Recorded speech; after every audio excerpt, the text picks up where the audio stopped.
On a desolate Arizona highway, a luxury sedan is violently crushed by a commercial truck, instantly killing the fugitive billionaire inside.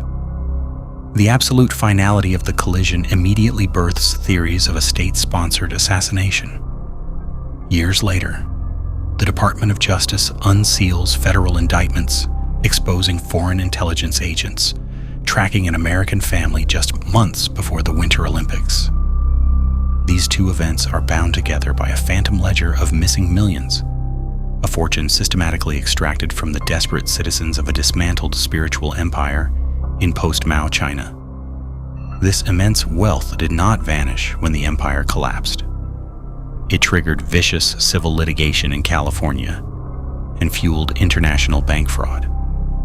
Through forensic legal maneuvering, the embezzled funds of a defunct cyber sect were systematically funneled into the pristine ice rinks of Oakland. The millions swindled from the vulnerable were used to scientifically engineer an American athletic prodigy. The polished perfection of an Olympic gold medalist is not a story of grassroots grit, but the highly calculated product of a devastating geopolitical inheritance. The official, widely accepted narrative of the Liu family is a compelling chronicle of survival, determination, and defiant resilience against authoritarian reach. The protagonist of this public record is Arthur Liu, a man originally known as Liu Chungguo. In 1989, the political climate in China reached a breaking point, culminating in the violent suppression of the Tiananmen Square pro-democracy protests. Fleeing the profound trauma of this crackdown, the 25-year-old graduate student from Guangzhou embarked on a desperate escape from the mainland. He navigated a covert network of underground operators known as Operation Yellowbird, successfully smuggling himself out of the country's borders. He arrived in the diaspora community of Oakland and Berkeley with virtually nothing. The atmosphere of this exiled community was heavy, defined by profound survivor's guilt, an intense political paranoia regarding Beijing's lingering reach, and the relentless, exhausting hustle required for immigrant survival. Liu initially navigated the intense sensory overload of sizzling woks and clattering dishes, working as a busboy in a Berkeley Chinese restaurant. Existing in the margins of society, the trauma of his exile forged a man who was brilliant, intensely driven, and fiercely protective. He clawed his way through higher education, earning an MBA from California State University, East Bay, and eventually securing a law degree from the University of California, Hastings College of the Law. He utilized this education to build a sharp-elbowed, hyper-aggressive legal practice in California. Later in life, he became a single father to 5 children. He deliberately engineered what he viewed as a literal fusion of cultures. By utilizing in vitro fertilization and selecting anonymous white egg donors to ensure his children benefited from a diverse gene pool. Alysa Liu, born on August 8, 2005 in Clovis, California, was the celebrated product of this calculated genesis. His defensive posture over his family was heavily validated by federal law enforcement authorities decades later. In October 2021, precisely 3 months before the Beijing Winter Olympics, an unidentified man claiming to be a U.S. Olympic official called Arthur Liu, aggressively demanding faxed copies of his and Alysa's passports. Arthur's intense paranoia, honed by years of political warfare, was immediately triggered and he flatly refused the demand. The FBI intervened, intercepting communications that linked this fraudulent caller to a sophisticated espionage ring directed by the Chinese government. The objective was to track and intimidate dissidents residing in the United States. In March 2022, the U.S. Department of Justice unsealed indictments detailing this transnational repression campaign, formally recognizing Arthur Liu as Dissident 3 and vindicating his long-standing fears. Chinese sports officials had previously approached him, desperately hoping his prodigy daughter would agree to compete under the Chinese flag, a request he flatly and publicly refused. citing human rights violations. The media consensus established him as an untouchable figure, a brilliant and unyielding father who successfully navigated his family through severe federal interventions and immense Olympic pressure. Yet this carefully curated public narrative contains a massive glaring omission.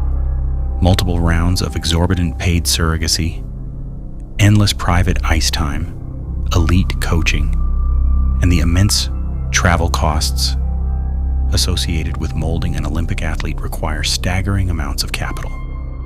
The public record deliberately obscures the deeply controversial origins of the wealth that made his engineered family financially possible. To locate the true origins of that immense capital, the investigation must fracture the timeline and rewind to the late 1980s and early 1990s in post-Mao China.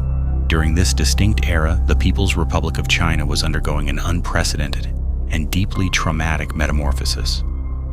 Sweeping economic reforms were systematically dismantling what was known as the Iron Rice Bowl.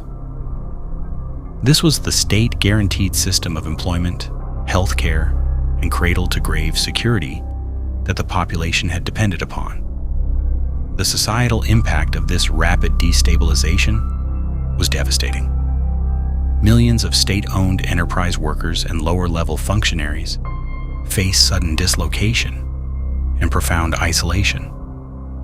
This lost generation, particularly those individuals in their 50s and 60s, found themselves abruptly stripped of the vital social safety nets they had relied upon for decades. They were forced to navigate a rapidly hyper-capitalist society while attempting to survive on meager, insufficient pensions. The transition bred intense economic anxiety and a pervasive sense of abandonment across the working class. The atmosphere in Chinese urban centers during this transitional period grew thick with a mesmerizing mixture of profound existential dread and opportunistic mysticism. A gaping societal void had opened, and into this vacuum stepped the Qigong movement. What initially began in 1979 as a state-sanctioned, secularized revival of traditional Chinese body technologies, deep breathing and meditation rapidly morphed into an uncontrollable, nationwide fever natively known as Qigong Ray. The visual reality of this desperation manifested directly in the physical landscape of the cities. Public parks at dawn were blanketed by thousands of citizens moving together in silent, synchronized choreography. Suffering deeply from the sudden collapse of the state healthcare system, these ordinary citizens were desperately seeking physical healing, psychological support, and a renewed sense of community cohesion. They poured their meager savings, state pensions, and desperate hopes into the promise of these holistic practices. Myriad groups arose rapidly to capitalize on this nationwide desperation, offering alternative support networks to a highly vulnerable demographic. The environment was perfectly primed for exploitation. The millions of citizens moving in the early morning fog were not simply seeking exercise. They were searching for salvation in an economy that had brutally discarded them. The profound psychological vacuum left by the dismantled state apparatus meant that any organization capable of offering a sense of belonging wielded immense power. The individuals standing in the dawn mist were the discarded fragments of a previous era, unknowingly serving as the financial foundation for an unprecedented corporate anomaly. The millions of dollars that would later fund California court settlements and pristine ice rinks were slowly extracted dollar by dollar from this atmosphere of opportunistic mysticism. This collective vulnerability formed the bedrock of a massive, unregulated economy of faith, paving the way for figures who understood exactly how to monetize despair. They understood that by blending traditional spiritual teachings with aggressive corporate expansion, they could harvest the residual wealth of an entire disenfranchised generation. The stage was set for the rise of a sprawling spiritual empire that would eventually alter the trajectory of lives an ocean away.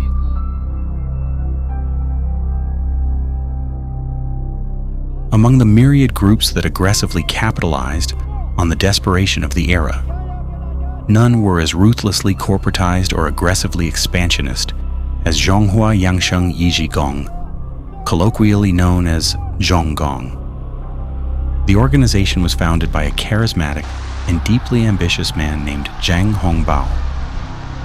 Born in 1954 in Harbin, Zhang emerged from a destitute coal mining family. He spent 10 grueling formative years during the Cultural Revolution laboring on a state farm before studying economic management. This profound trauma and systemic powerlessness likely birthed his severe psychological need for absolute, unquestioned control.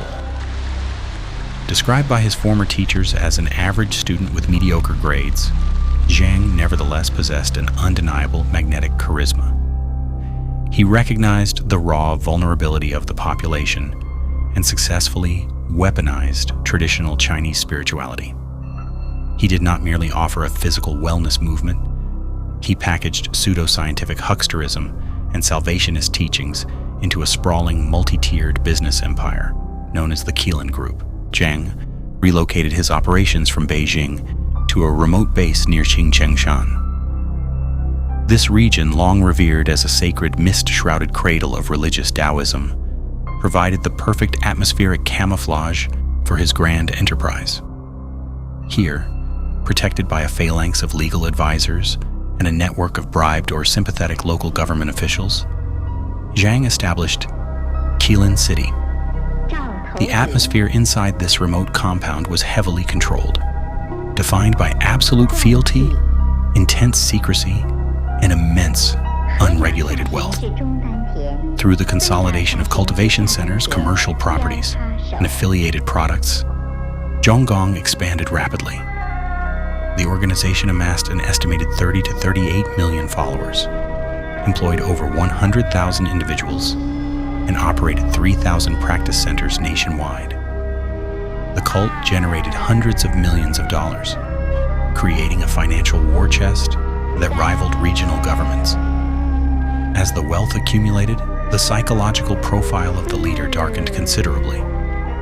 Zhang exhibited classic dark triad psychological traits: malignant narcissism, Machiavellianism, and psychopathy. Simultaneously, highly credible accusations began to leak from behind the compound walls.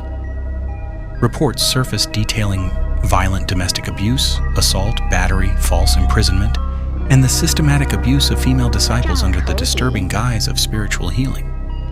He operated as a sexual and financial predator, draped in the unassailable robes of a persecuted mystic. The sheer scale and logistical capability of this cyber sect deeply terrified the Chinese government.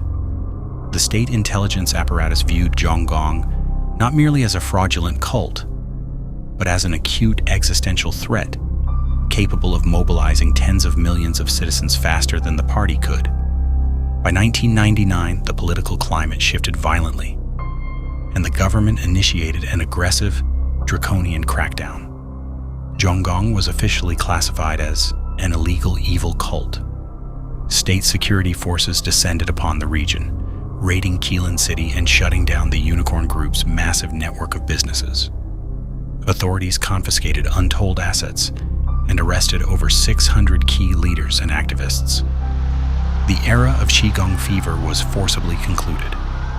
As the empire crumbled under the weight of the security apparatus, Zhang Hongbao and his domestic partner of 12 years, Yan Qingxin, orchestrated a desperate escape.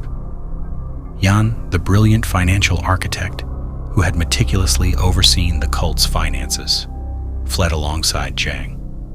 In February 2000, the pair arrived in Guam without visas, successfully extracting access to millions in embezzled funds and setting the stage for a brutal legal war on American soil. Before the Arizona desert claimed its final toll, the primary theater of this conflict was the manicured, air-conditioned corridors of the Pasadena Superior Court in Los Angeles County. Between 2001 and 2005, this highly sanitized environment functioned as the stage for a sprawling, bitter legal war between Yan Qingxin, Arthur Liu, and the fugitive cult leader Zhang Hongbao. The atmosphere here was defined by the hushed, measured tones of high-priced celebrity attorneys and the aggressive, relentless documentary filings orchestrated by Arthur Liu. The raw, brutal struggle for control over embezzled cult treasuries was abstracted into motions to strike, depositions, and sealed settlement agreements. On June 26, 2001, Yan Qingxin filed a massive $23 million lawsuit against Zhang Hongbao. Arthur Liu acted as her attorney, legally targeting the fortune brought over from the mainland to formally sever the partnership and claim the wealth. Through the brutal civil discovery process, the sheer volume of wealth that Yan Qingxin and Zhang Hongbao brought from China was documented in unsealed public records. Under the intense pressure of mutually assured destruction, the case was abruptly and quietly settled for an undisclosed amount, permanently transferring a massive fortune to Yan and Liu. However, this fierce legal rivalry was permanently and violently severed not by a judge's gavel, but by a catastrophic event. On the evening of July 31st, 2006, Zhang Hongbao was riding in the back of a luxurious Lincoln sedan in the desolate Arizona desert. As the vehicle idled at a clearly marked stop sign at the junction of U.S. Highway 160 and U.S. Highway 89, an immense commercial truck barreled into the intersection. The collision crushed the luxury sedan instantly. Zhang Hongbao and his chauffeur were killed on impact, their bodies trapped in the mangled wreckage. The official police investigation conducted by the Arizona Department of Public Safety concluded that the incident was a tragic, albeit standard, vehicular accident resulting from a failure to yield at a dangerous rural intersection. No individual was ever officially identified or charged with orchestrating the collision. Yet within the Chinese dissident community, the timing and absolute finality of the crash birthed rampant speculation of a state-sponsored assassination. A truth investigation committee openly theorized that intelligence operatives orchestrated the crash to permanently eliminate the cult leader, pointing to an alleged victory celebration held by intelligence officers in Shandong province upon confirmation of his death. While no forensic evidence of vehicular sabotage was publicly proven, the geopolitical motive to eliminate him remained undeniably massive. With Zhang Hongbao's mangled body pulled from the wreckage on the Arizona highway, his sprawling spiritual empire immediately dissolved into chaos.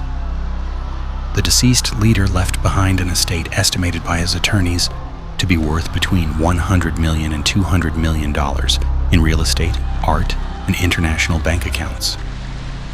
A significant portion of this highly liquid wealth was stored in Citibank branches in Hong Kong under Zhang's long-standing secret financial alias, Wang Xingxiang.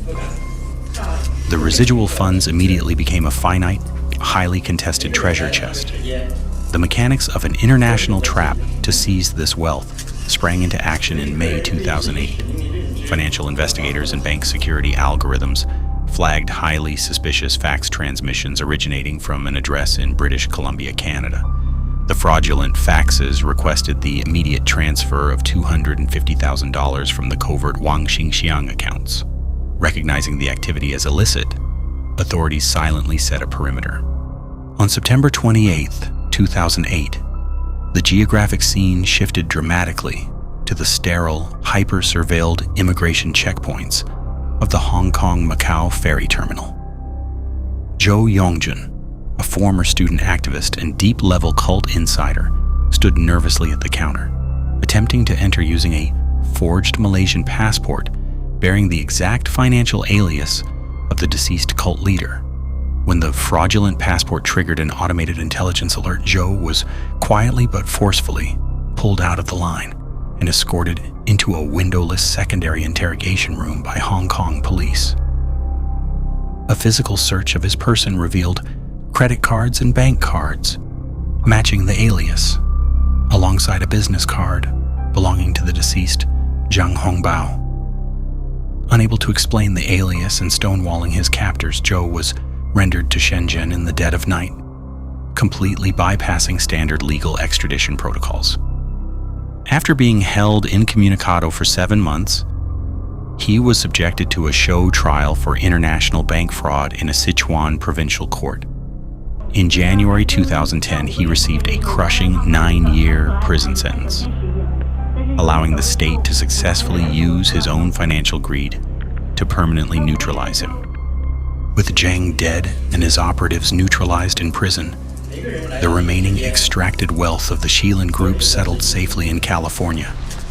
This money, originally funneled from the meager savings and state pensions of China's most vulnerable demographic, carried a profound ethical weight.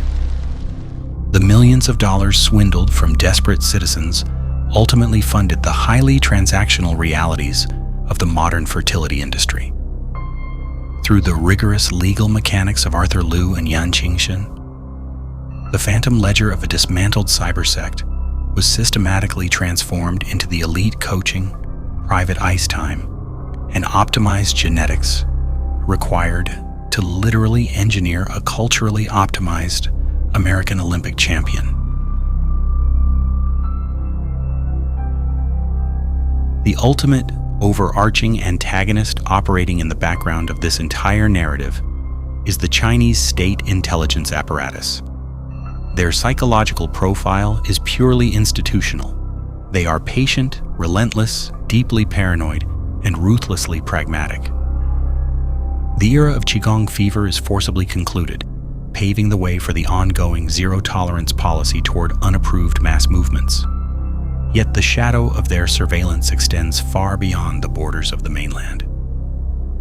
In October 2021, precisely 3 months before the Beijing Olympics, the apparatus initiates an aggressive campaign targeting the engineered Ice Princess.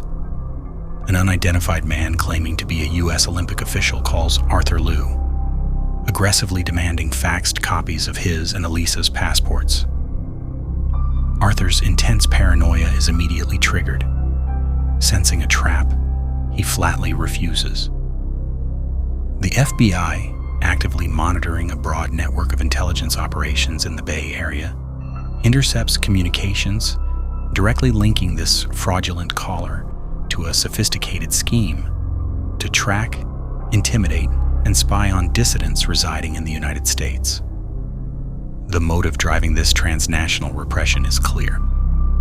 As Alysa emerges as a guaranteed gold medal contender for the upcoming 2022 Beijing Games, Chinese sports officials directly approach Arthur, desperately hoping the prodigy will agree to compete under the Chinese flag. Arthur, citing China's horrific human rights violations, flatly and publicly refuses. The subsequent espionage, passport demands, and stalking serve as a stark warning from Beijing that American borders and Olympic credentials do not break the punitive reach of the state. For most of her life, Alysa is blissfully oblivious to the fact that her Olympic journey is being shadowed by foreign intelligence agents tracking her father's past.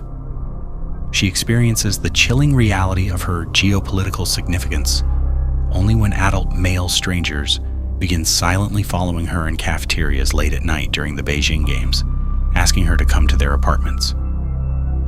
She becomes the innocent, incredibly talented proxy in a generational war she did not choose.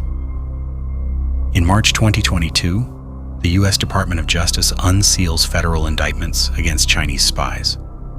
Arthur Liu is officially listed in the criminal complaint as Dissident 3, formally cementing his status in the eyes of the U.S. government as a legitimate victim of transnational repression. This federal recognition effectively overshadows his highly questionable past with the cult's finances, providing him with an unassailable shield of political heroism.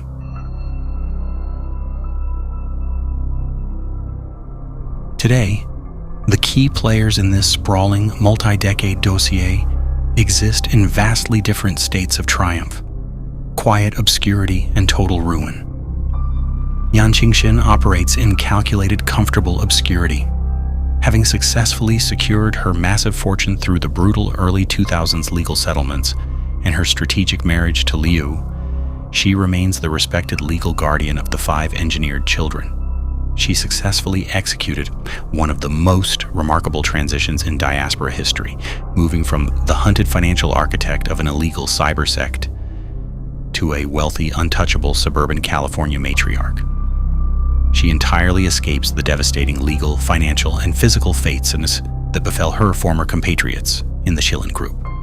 Arthur Liu remains firmly entrenched in the San Francisco Bay Area, continuing to practice law despite his stained disciplinary record and the restraining orders of his past.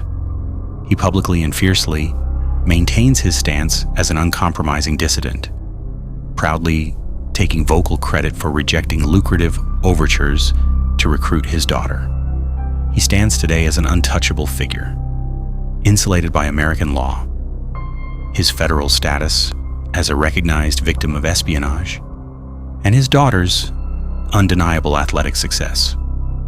His deeply controversial connection to the cult's money has been effectively washed clean by the passage of time and the blinding glare of Olympic gold. Alysa Liu thrives on the world stage. She successfully insulates herself from the heavy political and legal baggage of her father. Representing the United States with profound grace, she definitively cements her legacy at the Milan-Cortina Winter Olympics. She forces a re-evaluation of the classic American sports narrative, substituting grassroots grit with forensic legal maneuvering and offshore cult wealth. The sprawling spiritual empire of Zhonggong is completely and irrevocably dead, with Zhang Hongbao's mangled body pulled from the wreckage of a Lincoln sedan in the blistering Arizona desert.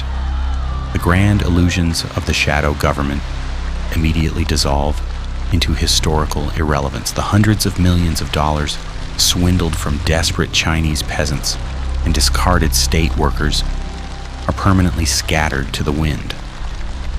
A significant portion, through a meticulous, ruthless legal mechanics, is systematically funneled into the pristine ice rinks of Oakland.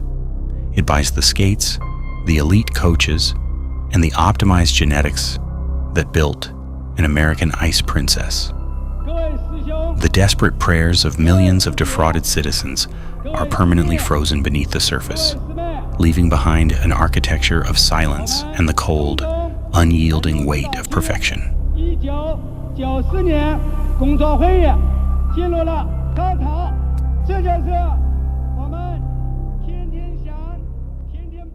Over 300 died, most are students. They say it's a sacrifice. Initiated by a ghost from 1987. Subscribe for the full documentary coming next week.